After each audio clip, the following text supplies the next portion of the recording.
Shout out mga idol. Good morning, good morning. Ito gagawa tayo ng isang obra maestra. Hindi na tayo nag-prepare na atswete. Pwede na yan. Lutuin natin ngayon ay sinampaluang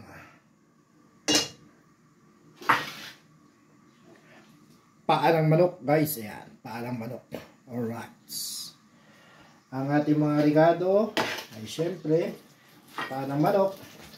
Tapos bawang, sibuyas, luya, kamatis. So, yun lang.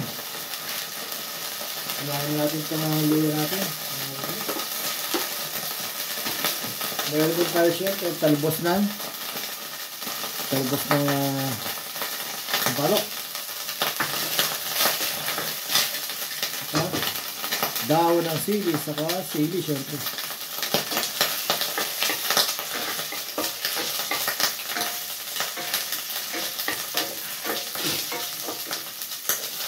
Palabasin na natin amoy nung luya, mga gutos. Pag medyo bumango-bango na siya, goods na yan. Goods na yan, mga gutos. Alright.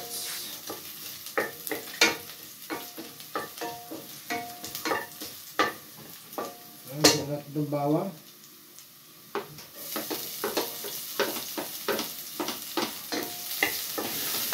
Palabasin lang nila yung aroma niyan. Lumabas yung aroma niyan, goods na yan, guys. Pwede na yan. Nakakabudloks.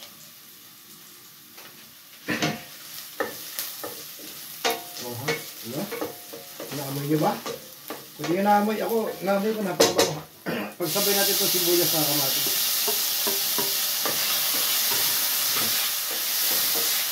Kaya na nasa isa na yan, nagkapit ito.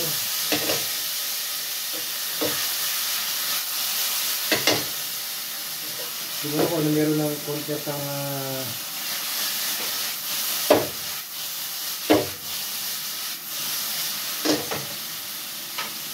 sibuyas at kamatis. Ba't siya nag-aapoy, no? Lagyan na natin ito pa natin. Sabay natin paggisa yan hanggang matuyo-tuyo na konti. Hanggang lumambot yung paa natin. Good na good.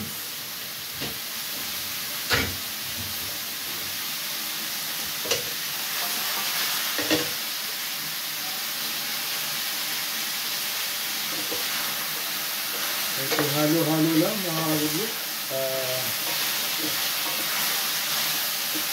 Maya magsasabaw yan.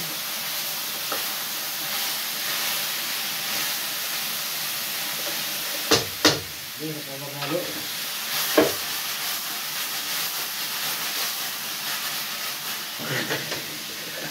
Ayaw pa kasi bumili ng wok Isang patsela na ko guys ng konti para matanggal yung lansa yan. May halo natin ulit.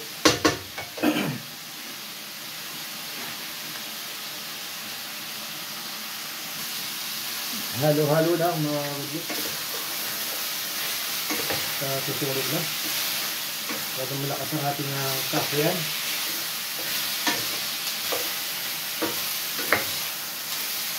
Okay lang yan. Luto agad yung sibuyas. Sibuyas. Kamatis niya.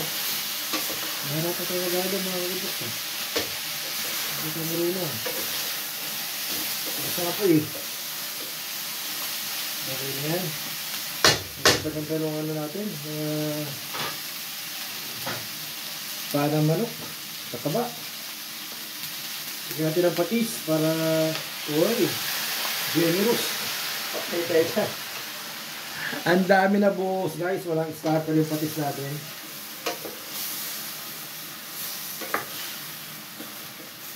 Maya maghihiwalay na yung yan. Balak sa tinalupan.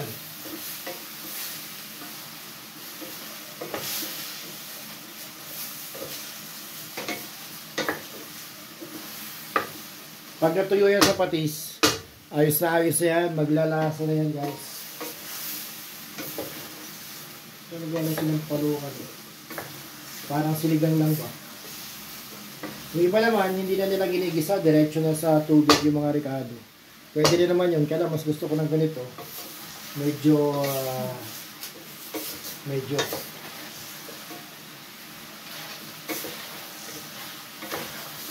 medyo natatanggal yun lang sa nung pa. Ayan, nasot siya na. Maya dalagdagan na natin ng tubig yan. Goods na. Hintayin lang natin matuyo ng konti yung patis. At ilang segundo lang ay natuyo na yung patis at napakabango na. So, amoy patis na rito mga kagulo. Nalagyan na natin siya ng tubig. Isabaw natin. Pero konti lang muna. Para makapaglagay lang muna tayo ng ricado. Siyempre, ano ba gagawin yung ricado yan? Ano ba pampasarap yan? Lagyan natin ng pamintang durog. Pamintang durog, ano ba pandagdag nito? Pandagdag lang to sa dumi mga kudloks. Para dumumi tignan. Ayan. Di ba? Dumumi yung konti lang. Kaya hindi tayo gumagamit ng bechin mga kudloks. Ito lang sikreto ng mga gwapo. Ang asukal na pula. Isang kutsara lang, sapat na yan. Goods na yan. Lagyan na natin na isang cube, isang chicken cube. Isa lang, para kasi walang lasa yung paa ng manok eh. Para manuot ang sabaw. Dami ng patis. Ang dami pang may cube pa. Alam na. Dialysis pa more. So yun lang, hanggang matuyo yung sabaw niyan. Goods na goods na yan. Pero dadagawa pa natin sa sabaw yan, syempre. Dahil sigurado yan. Kailangan medyo puno-puno pala yan, no? Para lumambot ng tuluyan yung baboy natin. Yan, hintayin lang natin siya matuyo, mga kagudloks. Hindi pala matuyo, kumulo pala. A few moments later. Ayan na. Kumulo na nga, mga kagudloks.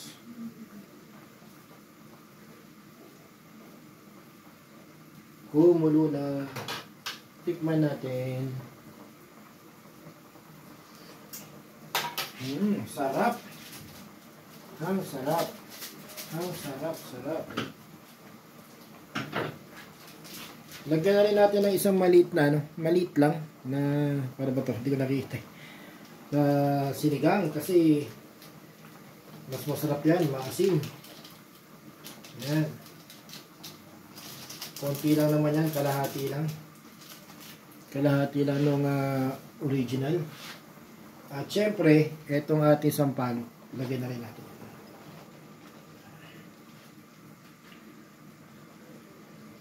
Talbos.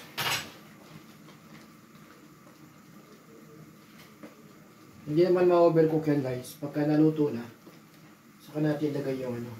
Lagyan natin itong ating siling na magaganda. Frozen. Oh ha? Mukha na bang sinampalukan yan mga kagulo? Tikman natin.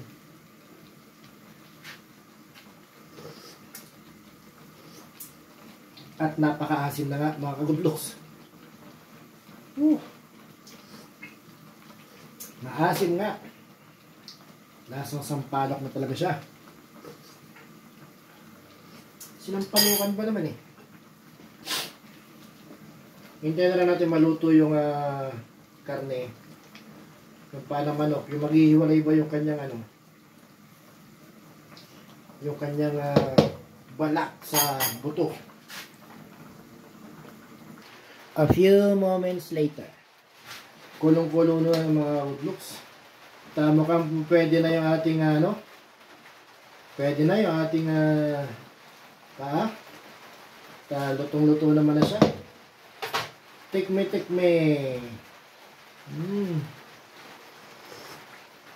Ang sarap. Sampalok talaga. So lagyan na natin itong talbos ng sili natin. Pakadami oh. Generous. Hindi na to sinampalukan. Sinilihan pa mga kudloks. So ayan.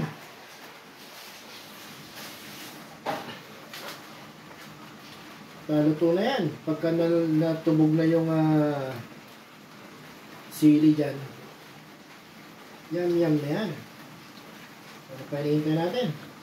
Nag-plating na tayo mga kabutos. Diba? Meron tayo ng asang box.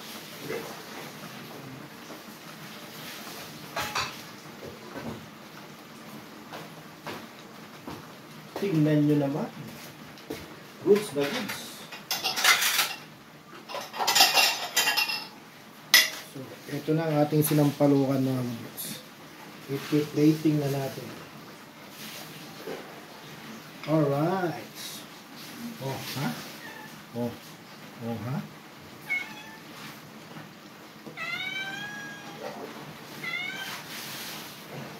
ha?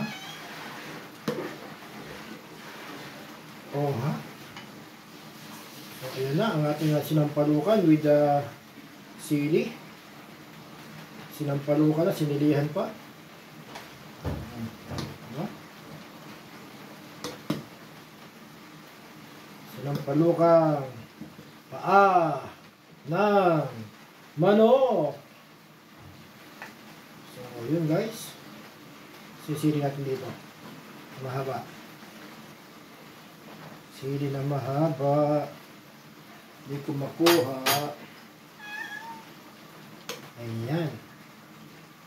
Alright. Malamog. So, eto na mga good looks ang ating sinampalukang paa ng manok. Oh ha? Yum. Oh, sarap. Kain na tayo mga good looks. Sakto-sakto, patay na natin apoy. Oh, ha? Oh, ang sarap, oh. Tignan nyo naman, oh. Oh. Matatapon pa. Oh, ang sarap. Sabaw pa lang, ulam na, mga good looks. Kita nyo naman sabaw niyan, talagang green na green. Hindi siya malinaw, hindi siya clear. So, kain na tayo. Mama, chup-chup. Bye-bye.